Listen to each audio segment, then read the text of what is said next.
Tunatarajia kwamba kila kitu kitakuwa shwari. Panapokuwa na matatizo, manake kwa kila kitu ambacho kimepangwa kunaweza kuwa na matatizo, pia walimu wanaelewa ya kwamba wanapaswa kuongea na sisi na pia kuongea na NEC ili tupate suluhisho kwa zile shida ambazo zinaweza kutukuba. Kwa wakati huu hatuna ripoti, lakini kadri ya vile ambavyo mtihani utakuwa ukiendelea tuweza kupata habari. Tuko na ofisa wetu pia wa elimu.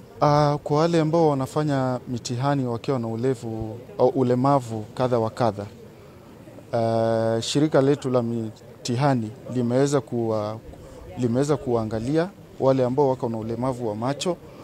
Hiyo wanafanya ile mitihani ambayo imeweza kuandikwa katika ile lugha ya Braille. Wale ambao wako na ulemavu ya mili pia wameweza kuangaliwa kiupande wa masaa.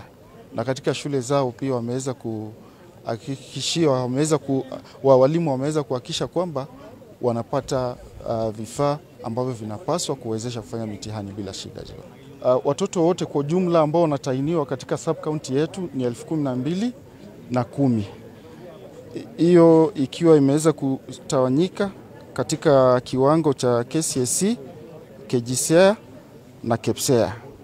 Kwa upande wa KCSE tuko na watoto au tuko na candidates 2,349 ambao wako katika examination centers 24. Kwa upande wa KPSEA tuko na wanafunzi 5,391 ambao wako katika centers 136. Katika KJSEA tuko na wanafunzi 4,270 ambao wako katika centers 98. Kwa hivyo kwa ujumla tuko na watahiniwa 12,010 na centers 160.